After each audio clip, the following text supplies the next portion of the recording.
Hello and welcome to the class. Role of United Nations and protection of women's rights is the topic which we are going to discuss today.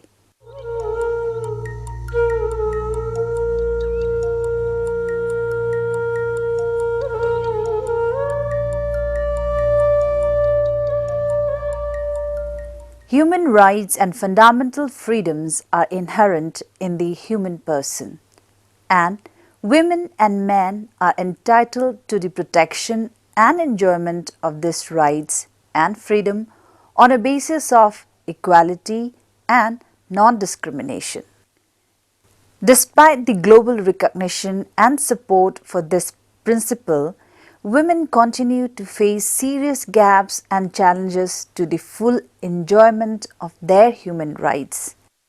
Discrimination against women in law and in practice prevails around the world, as reflected in the persistence of violence against women, women's underrepresentation in public life and decision making, lack of access to education and adequate health services and disadvantages in the labor market, unequal access to land, property and inheritance, and the growing and devastating impact of the HIV/AIDS pandemic on women, stereotypes and traditional and cultural attitudes and practices which constitute discrimination against women exist in all countries, in all parts of the world, and perpetuate women's position of inferiority in the family and in society. Now, let us talk about the UN initiatives. Over the past 6 decades, the United Nations has played a significant role in the promotion and protection of women's rights, including through the progressive elaboration of the substantive content of women's human rights. The United Nations deals with every aspect of human rights of individuals apart from various international issues. It is also interesting to point out that the United Nations had the lead role in putting in practice the global normative standards of equality between women and men and the elimination of discrimination and violence against women and girls. The United Nations provides a forum for debate where critical policy discussions and decision-making take place, and it plays an important role in compiling and disseminating information on the status of women generally and on women's enjoyment of their human rights in particular. To mention some of the competent specialized departments and agencies which have been established within the UN to deal specially with issues relating to women are as follows. Commission on the Status of Women, that is CSW. Division for the Advancement of Women, that is DAO. UN Development Fund for Women, that is UNDFW. Convention on the Elimination of all forms of discrimination against women, that is CEDAW. United Nations Entity for Gender Equality and the Empowerment of Women. United Nations Population Fund, that is UNPF.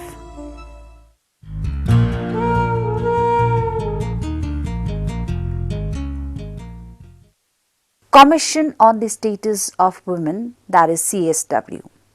The CSW is an intergovernmental body that forms part of the Economic and Social Council of the UN, that is ECOSOC. Every year, representatives of member states gather at United Nations headquarters in New York to evaluate progress on gender equality, identify challenges, set global standards, and formulate concrete policies to promote gender equality and the advancement of women worldwide. At each of these meetings, the member states of CSW develop a document called Agreed Conclusions about the priority theme set for that year. The agreed conclusions contain an analysis of the priority theme of concern and a set of concrete recommendations for governments, intergovernmental bodies, NGOs, and other relevant bodies for implementation at the international, national, regional, and local level. The CSW consists of 45 members elected by the ECOSOC for a period of 4 years. Members are nominated by their respective national governments and are elected on the following basis: 13 from African states, 11 from Asian states, 4 from Eastern European states, 9 from Latin American and Caribbean states, and 8 from Western European and other states.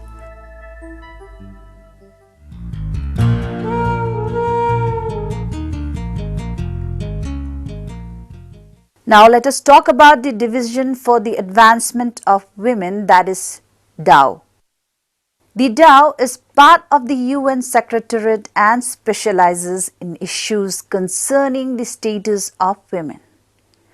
It is the major part of the UN bureaucracy that advocates for the improvement of the status of women of the world and the achievement of their equality with men.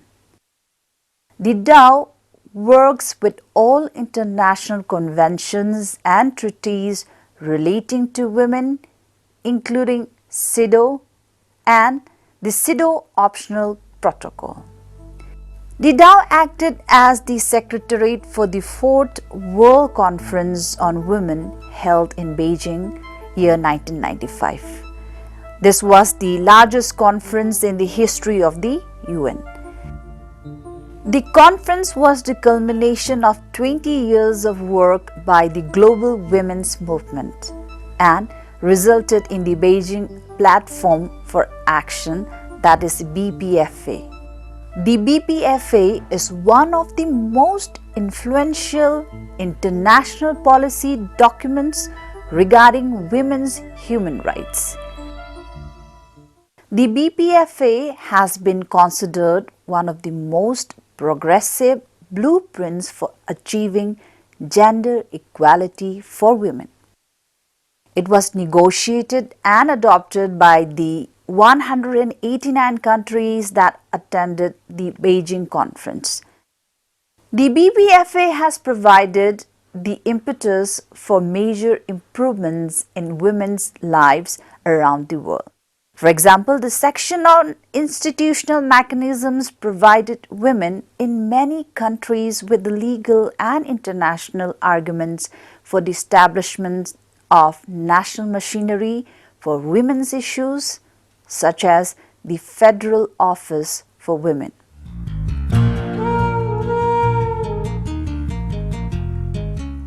Now coming to UN Development Fund for Women, that is UNDFW. Commonly known as UNDFW, this specialized agency of the UN works with national governments to promote women's empowerment and gender equality. UNDFW's mandate is based on international women's rights documents, particularly CEDAW and the Beijing Platform for Action. Since its creation in 1976, UNDFW has supported numerous projects and initiatives throughout the developing world that promote the political, economic, and social empowerment of women. These have ranged from small grassroots enterprises that improved working conditions for women to public education campaigns and the design of new gender-sensitive laws, including campaign for marketing. Recent initiatives by UNDFW include funding a project in Cambodia to facilitate handicraft development and upgrade productions and marketing skills of women producers of baskets and clay pottery, and supporting projects in Indonesia, China and other parts of the Asia Pacific region to improve the collection of statistics on gender issues.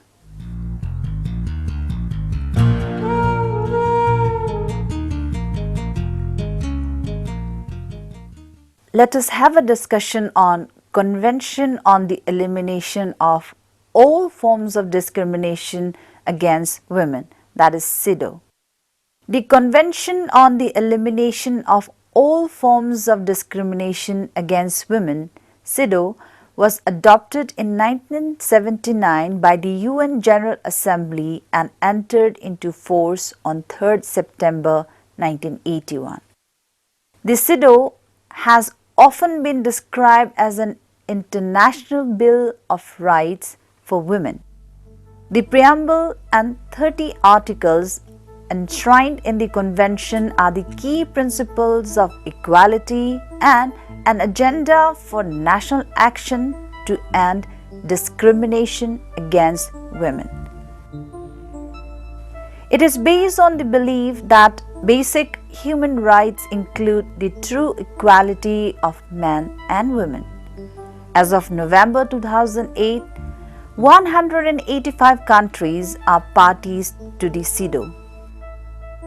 The rights enshrined in CEDAW broadly cover many aspects of women's lives, which include political participation, health, education, employment, marriage, family relations, equality before the law, etc.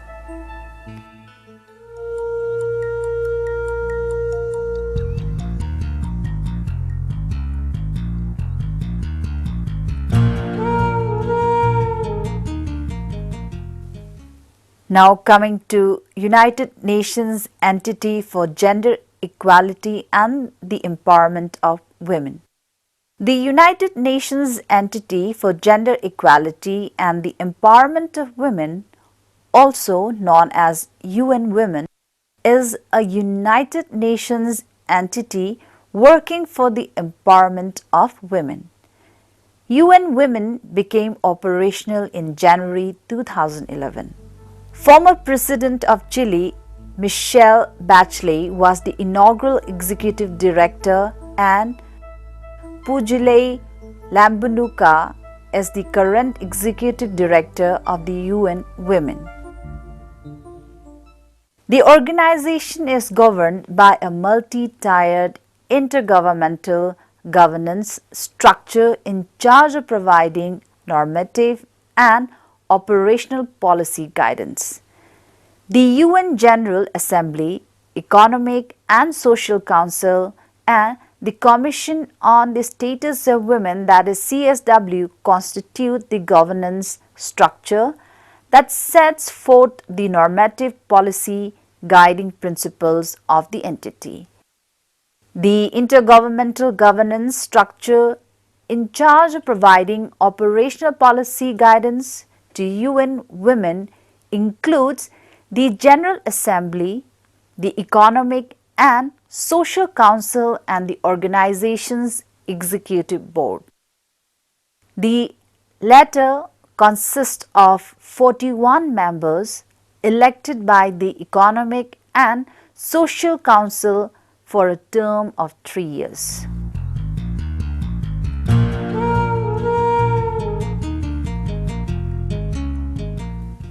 Now let us talk about the United Nations Population Fund, that is UNPF.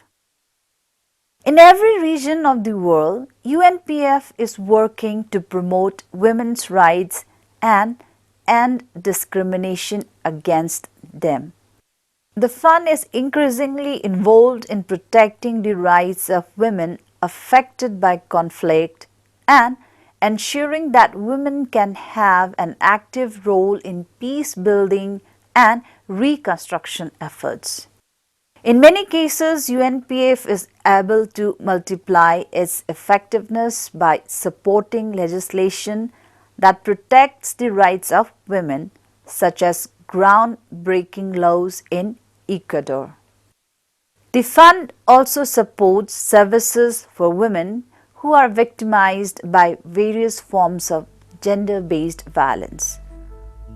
It is also an international development agency that promotes the rights of every woman, man and child to enjoy life, health, equal opportunity, etc.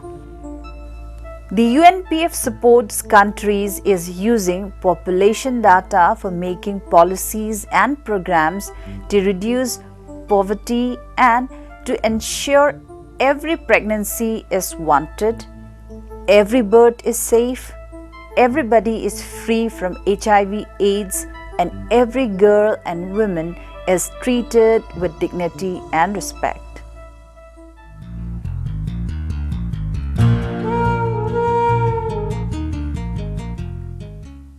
Now let us talk about the UN resolutions.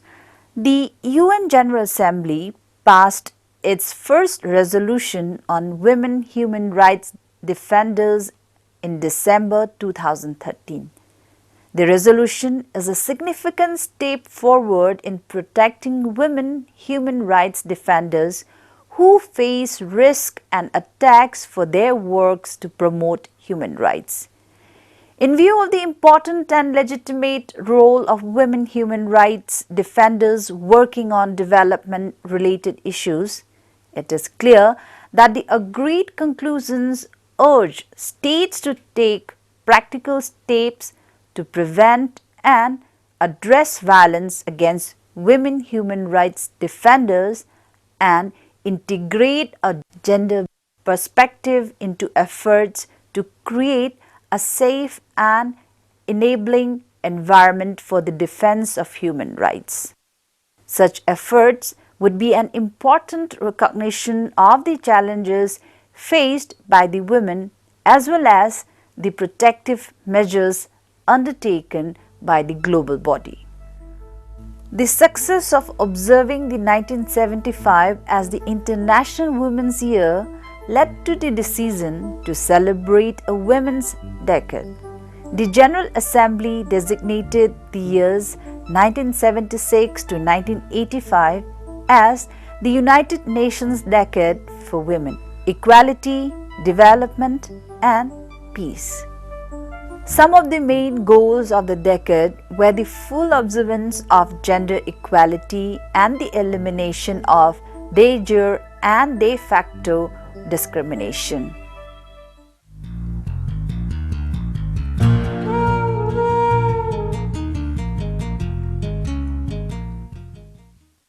Now we have almost come to the end of today's discussion.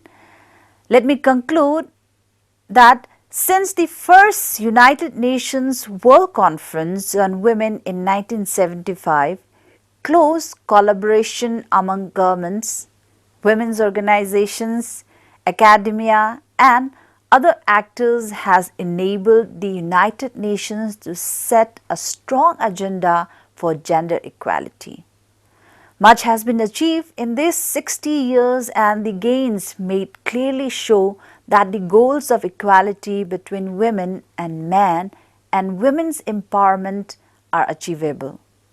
However, further progress requires explicit commitment, concerted action, adequate resources and clear accountability for results. Concerted efforts are needed to close the gap between the international standards, norms and policies and their implementation at the national level for the benefit of all women and girls. The United Nations further can play an important role in raising the level of awareness for protecting women's rights and to ensure full commitment for enjoyment of their human rights.